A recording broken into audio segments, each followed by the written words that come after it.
A paz do Senhor, meus irmãos, iniciando mais uma aula prévia da Escola Bíblica Dominical e chegamos ao final de mais um trimestre. A fragilidade humana e a soberania divina foi o tema do nosso trimestre. Os sofrimentos e a restauração, agora por fim, de Jó. Irmãos, comente aqui como foi impactante esse trimestre em sua vida, quanto dos aprendizados que nós tivemos, na verdade. Deixe nos comentários a sua satisfação com esse trimestre. Próximo trimestre, o verdadeiro pentecostalismo. O pastor comentarista será o pastor Ezequias Soares, onde ele estará nos apresentando esta importante doutrina das Assembleias de Deus, a atualidade da doutrina bíblica sobre a atuação do Espírito Santo. E também quero aproveitar e felicitá-los e desejar-lhes Feliz Natal, destacando a importância do Natal com este versículo. Vejam, porque um menino nos nasceu. Está aí esta referência belíssima. Lição de número 13.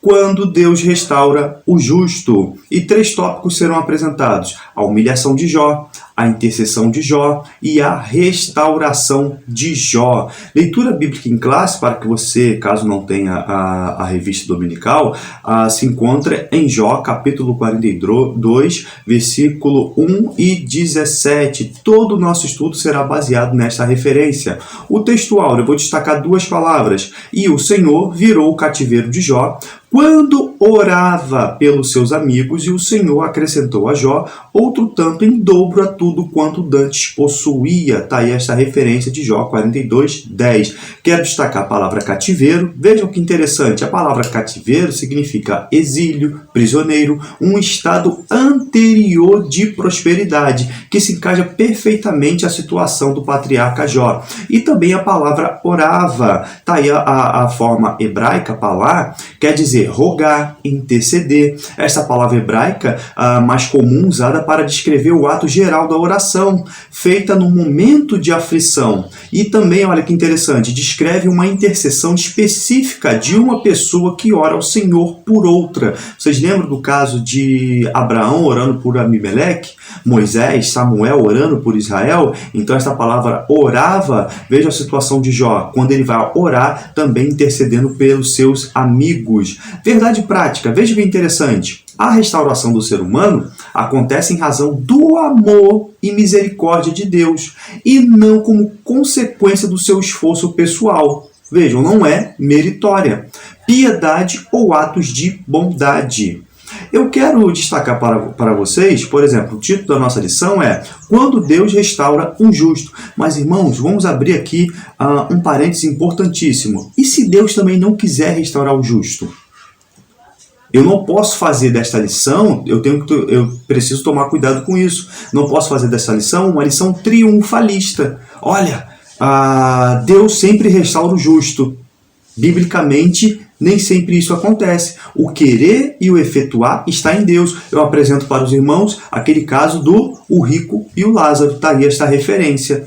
Para o nosso vídeo não ficar muito extenso, muito longo, eu criei um outro vídeo de mais ou menos 5 minutos explicando a situação de Lázaro. Lázaro era justo, e a gente que conhece o desfecho da história, e ele morreu naquela situação de pobreza, de mendicância, e olha, não é isso que faz Lázaro ir para o céu, não é aquela questão da piedade por ele ser pobre, porque ele era um santo homem de Deus. Mas por que Lázaro foi cair naquela situação? Está aqui este card apontando. Clique nesse card e assista também esse anexo. Então, Lázaro não vai para o céu por ser mendigo, mas por ser santo. Vamos lá. Depois de uma longa jornada, irmãos, sobre o itinerário espiritual de Jó, chegamos ao final. Jó, um homem rico e famoso. Se observarmos somente isso, nada daquilo que o livro de Jó procurou ensinar será de fato absorvido. Então, muitas pessoas só vão prestar atenção nesta aula pela questão da prosperidade que Jó obteve da parte de Deus, na questão financeira. E a importância do livro não está nisso. Nos seus dias, Deus sempre recompensa os bons e pune os maus durante essa vida. Era a teologia vigente, que Jó também estava diante dela. Mas agora Jó muda sua postura. Na verdade, a sua mensagem é diametralmente oposta a esse tipo de entendimento.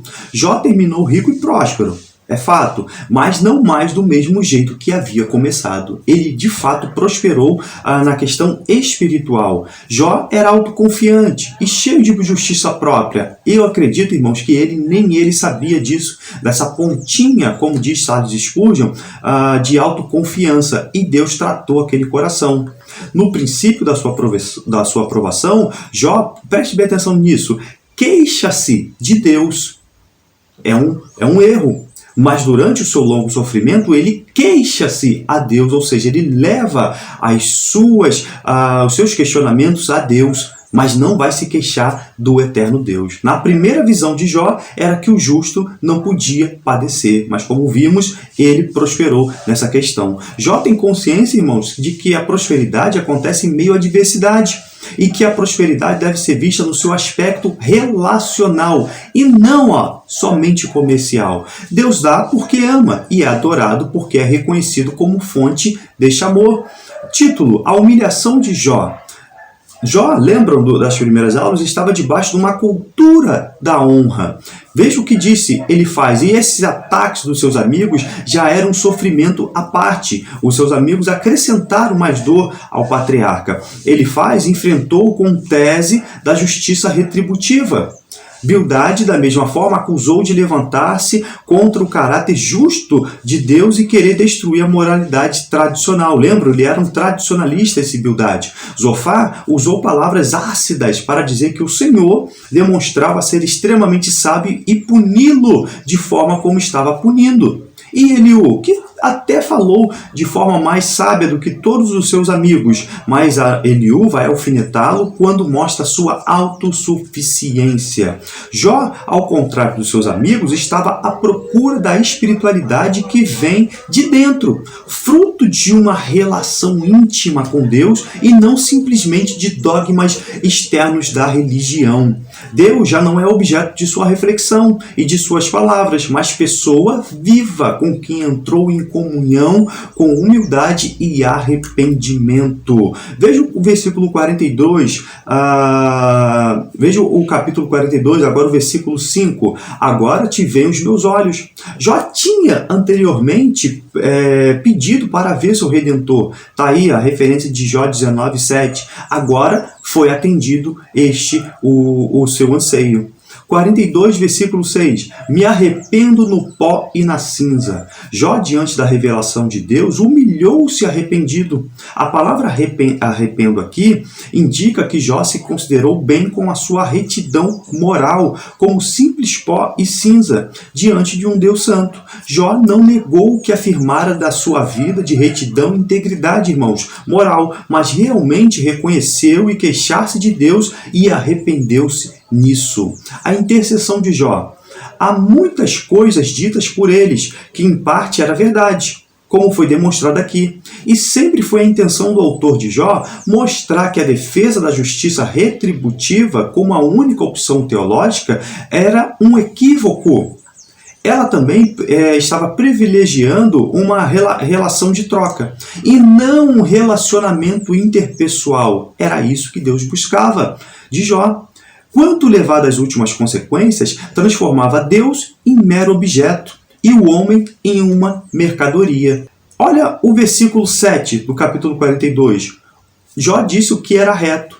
Os amigos tinham falado muitas coisas certíssimas sobre Deus, inclusive algumas das mais inspiradas exortações sobre a conversão a Deus.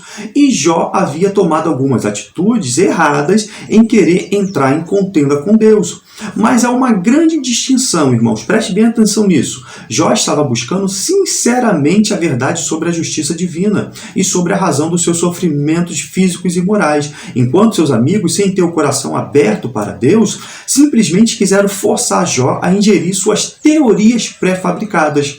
Jó glorificava ao Senhor no sentido de buscar a incontestável verdade em Deus. Os amigos estavam errados justamente no assunto básico do teste que Satanás submetia a Jó. O que o homem pode falar sobre a providência divina e o significado dos sofrimentos na hora da tentação e da tragédia? E ainda o versículo 7. Reto como meu servo Jó.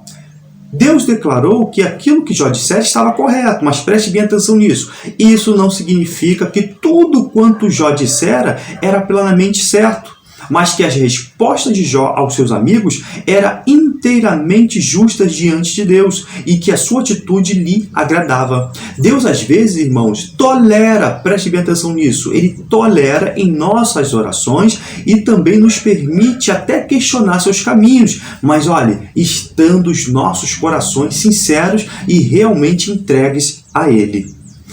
O versículo 7 ainda, porque não disseste de mim o que era reto. O Senhor reprovou os 3 amigos de Jó pela sua falsa teologia da prosperidade e do sofrimento, evidente nas suas acusações contra Jó.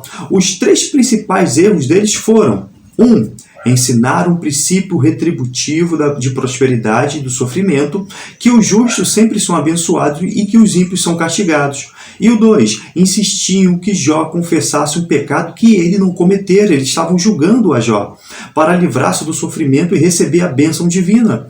Pelo teor do seu conselho, eles tentaram Jó a voltar-se para Deus, visando proveito pessoal. Se Jó tomasse o conselho deles, teria invalidado a confiança de Deus nele e confirmado a acusação de Satanás de que Jó temia Deus apenas em troca de bênçãos e vantagens. E 3, falaram com arrogância, vejam, e eles, todos os amigos, queriam se colocar como porta-voz de Deus, alegando ter aprovação divina para suas teologias e doutrinas falsas.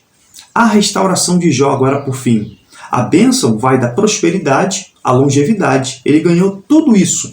Ficou patente na mensagem de Jó que o povo de Deus também sofre e passa por reveses. Nesse aspecto, as pessoas boas e piedosas também sofrem.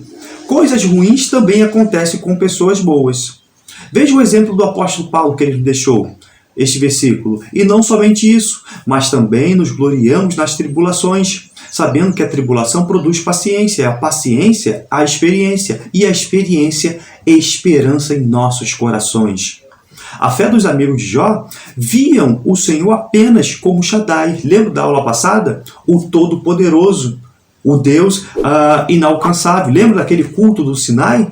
Deus se apresentou como Todo-Poderoso, mas também Deus é amor. Se o povo de Deus não não subia até o Sinai, Deus então mandou construir um tabernáculo para habitar no meio da congregação de Israel, porque Ele é poderoso, mas também Ele é Jeová, um Deus do pacto. Para o cristianismo, irmão, a revelação máxima de Deus completou-se em Jesus Cristo. Fica o exemplo de tudo que nós aprendemos aqui, o exemplo da perseverança de Jó.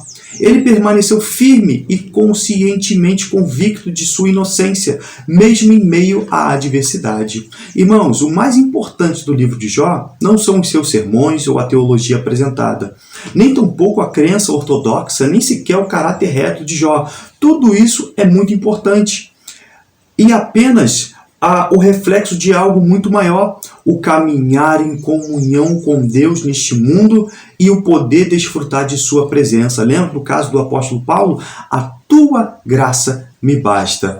Este livro não conta de fato porque os homens sofrem em nosso mundo. Não chegamos a esse denominador. Deus não explica o porquê, porque Ele é Deus. Ele pode ajudar aqueles que sofrem a suportar o sofrimento com paciência e a manter a fé de acordo com os caminhos de Deus, mesmo quando esses caminhos são obscuros. Todavia, foi necessário que alguém, Cristo Jesus, carregando uma cruz, mostrasse ao mundo claramente o que se pode alcançar por intermédio do sofrimento imerecido. Chegamos ao final de mais um trimestre. Muito obrigado por ter nos assistido nesses longos 3 meses. Que Deus em Cristo nos abençoe e boas festas a todos os irmãos. Amém.